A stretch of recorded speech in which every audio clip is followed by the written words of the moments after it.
Hello friends, welcome to my channel. இன்றைக்கி நம்ம வீடியோவில் குக்கரில் பாஸ்தா எப்படி செய்கிறது அப்படின்றது தான் பார்க்க போகிறோம்.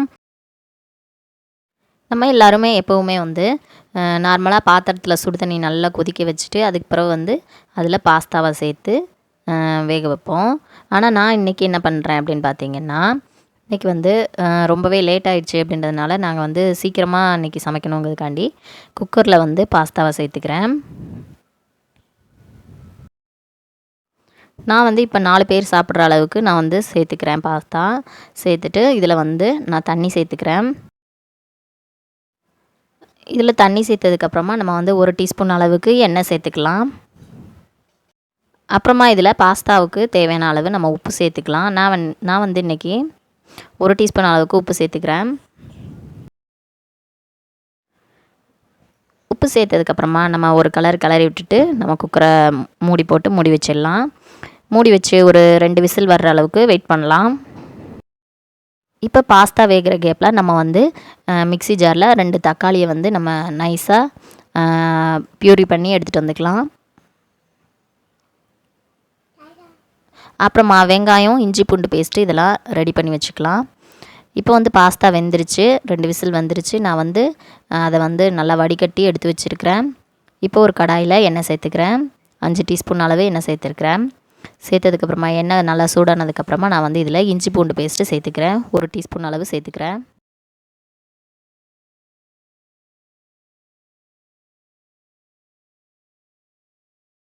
இஞ்சி பூண்டு பேஸ்ட்டோட பச்சை வாசனை நல்லா போனதுக்கப்புறமா நம்ம இதில் வெங்காயம் சேர்த்துக்கலாம். நான் இன்றைக்கி 2 பெரிய வெங்காயத்தை கட் பண்ணி வச்சுருக்கிறேன். பெரிய வெங்காயத்தை உள்ளே சேர்த்து நல்லா வதக்கி விட்டுக்கலாம்.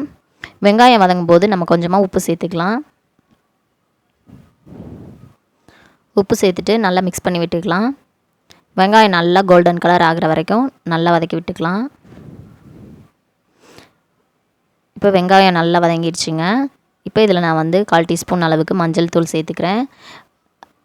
1/2 டீஸ்பூன் அளவு மிளகாய் தூள், 1/2 டீஸ்பூன் மல்லித்தூள், கொஞ்சமாக கரம் மசாலா சேர்த்துக்கிறேன். அப்புறமா ஒரு 1/2 டீஸ்பூன் அளவுக்கு சிக்கன் மசாலா சேர்த்துருக்கிறேன். அவ்வளோதான். இதை இப்போ நம்ம நல்லா எண்ணெயிலேயே வதக்கி விட்டுக்கலாம். இந்த மசாலாலேருந்து நல்லா எண்ணெய் பிரிஞ்சு வரட்டும். வந்ததுக்கப்புறமா நம்ம இதில் அரைச்சி வச்ச இந்த டொமேட்டோ பியூரியை சேர்த்துக்கலாம்.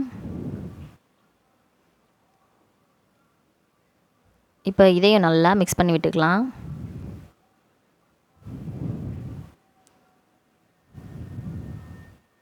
இப்போ இந்த தக்காளி நல்லா பச்சை வாசனை எல்லாம் போய் நல்லா எண்ணெய் பிரிஞ்சு வர்ற அளவு நல்லா வதங்கட்டும். ஒரு 5 நிமிஷம் நம்ம வெயிட் பண்ணலாம்.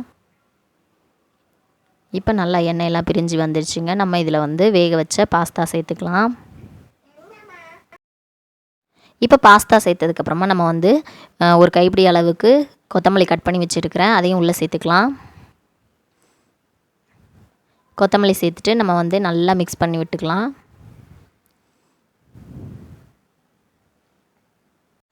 பத்தே நிமிஷத்தில் சுட சுட சூப்பரான பாஸ்தா நமக்கு ரெடி ஆயிடுச்சுங்க.